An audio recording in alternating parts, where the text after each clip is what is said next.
देखिए, हर चीज़ तो कामयाबी और जीत खुद ही कहती है। ये लोग कह रहे थे कि ये इंडिया संगठन जो बन रहा है, इंडिया का जो अलायंस बन रहा है, इसका कोई वजूद नहीं है। ये हमारे कटे पिटे लोग जो हैं वो इकट्ठे हुए हैं हमको चैलेंज करने के लिए। मुझे भी ये एक शुरुआत है, ये एक शुभ किरण है जो देखने को मिली, इतनी जल्दी देखने को मिली।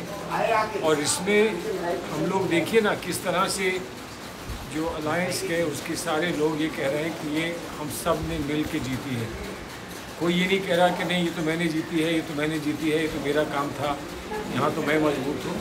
तो यही एक फ़िज़ा है, यही एक फीलिंग है जो हम चाह रहे थे कि अलायंस की तरफ से पूरे देश में जाए, और इसलिए इसको हम बहुत महत्वपूर्ण अपनी जीत मानते हैं। सर, अलायंस के ही लीडर हैं स्टालिन, वो सनातन धर्म को लेके जो टिप्पणी की है उससे ऐसा लग रहा है कि अलायंस में बाकी लोगों से विचार नहीं मिल रहा उनका।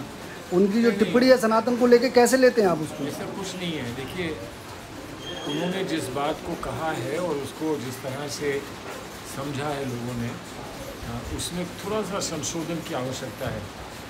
यही बात पेरियार जी ने कही थी, यही बात अंबेडकर जी ने कही थी। वो ये था कि किसी भी व्यवस्था में सनातन धर्म ही क्यों ना हो, उसमें जो नई चीज़ें आ जाती हैं जो उसका हिस्सा नहीं है, उसका विरोध करना, आप जो बुनियादी चीज़ है उसका विरोध नहीं कर रहे हैं। सनातन धर्म से जो और कई प्रथाएं जो जुड़ गई, हमारी सामाजिक प्रथाएं जुड़ गई जो सनातन धर्म का हिस्सा है नहीं, उसका विरोध इन लोगों ने, पेरियार ने किया था, और उसी बात को आज दोहराया गया है। लेकिन कोई ये समझे कि सनातन धर्म को ठुकराया जा रहा है या सनातन धर्म का अपमान हो रहा है, तो वो उचित नहीं होगा। हम जानते हैं कि सनातन धर्म कितना उदार है, हम जानते हैं कि जो सच्चा सनातन धर्म है उसका ह्यूमैनिटी के लिए, उसका मानवता के लिए कितना बड़ा महत्व है।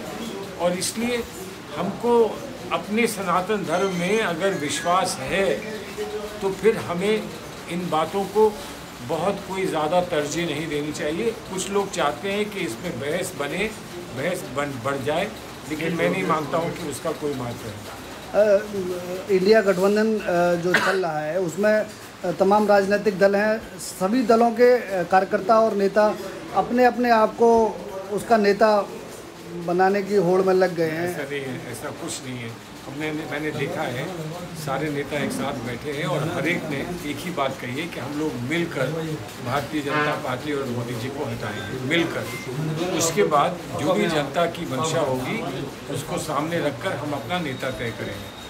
आज कोई नेता नहीं है, सामूहिक नेतृत्व है। इस बात को सब नेताओं ने स्पष्ट किया, मैंने खुद अपने कान से सुना है, अपनी आँख से देखा। उत्तर प्रदेश में मायावती जी जो कि एक बड़ा वोट बैंक का सुधार करती थी, तो उनको अलायंस में नहीं सम्मिलित किया गया। अभी ऐसा हमने नहीं मना किया, लेकिन उनकी ओर से कोई इसमें कोई रुचि नहीं दिखाई गई, बल्कि कभी कभी उन्होंने स्टेटमेंट दिया तो कहा कि मुझे इसमें कोई रुचि नहीं है।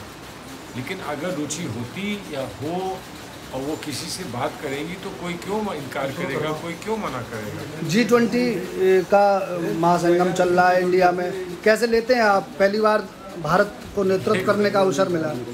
भारत को नेतृत्व करने का अवसर फिर मिला है।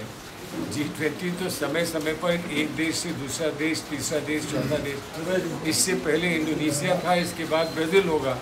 तो उसमें हमको एक आज के समय में हमको ये मौका मिला, इसका हम स्वागत करते हैं। हमें इस बात का गर्व है, फख्र है इस बात का। लेकिन G20 में हम लोग क्या कर पा रहे हैं, कि क्या हम करना चाहते थे, इसकी समीक्षा तो फिर बाद में बैठकर होगी जब G20 समाप्त हो जाएगा। अभी तो दुनिया भर के नेता आए हुए हैं, उनके सामने अपने कमी को दोहराना या अपनी कमी को उजागर करना तो अच्छा नहीं होगा। जो भी निर्णय लोग आपस में लेते हैं, सिर्फ हमको दुख एक बात का है कि आज हमारे अध्यक्षता में G20 हुई और उसमें ना पुतिन ना आ पाए और ना ही शी आ पाए। उन दोनों का ना आना हमारे लिए एक प्रश्न चिन्ह लग जाता है, लेकिन इस पर भी समीक्षा ये G20 हो जाने की बात होगी। सर एक आखिरी सवाल है कि भारत और इंडिया को लेकर के बड़ा चल रहा है, राजनीतिक उथल पुथल भी चल रही है, डिबेट्स चल रही हैं। कितना बदलेंगे आप, कितना बदलेंगे? ANI का क्या मतलब होता है? Asian news international. Asian news international है। अब बताइए, एशियन न्यूज़ इंटरनेशनल को अगर हम बदलना चाहें, इसका नाम कुछ और रखना चाहें, इसका नाम ग्लोबल रखना चाहें, तो बताइए ये एशियन न्यूज़ इंटरनेशनल रहेगा कि नहीं रहेगा? आई लव माई इंडिया हम कहते आए हैं, और भारत माता की जय की बात, भारत माता की जय भी करते आए हैं, हम जय हिंद भी कहते आए हैं। तो ये सब तो कोई कानून बना के ये नहीं कह सकता कि आप जय हिंद नहीं कहेंगे, सिर्फ भारत माँ की जय कहेंगे, या आप सिर्फ इंडिया की बात करेंगे। जब हमारे कॉन्स्टिट्यूशन में इंडिया दैट इज भारत कहा गया है, उससे आगे तो कुछ बढ़ के कहा ही नहीं जा सकता। दोनों ही हैं, दोनों ही अपने हैं। आप पक्ष में हैं इसके? हम इस पक्ष में हैं कि इंडिया इज भारत, हम इस पक्ष में हैं। Bharat is India, Bharat is India because India is Bharat, तो इससे हम पक्ष में हैं। ये तो जिसको ये समझ में नहीं आता वही इससे लड़ाई लड़ेगा।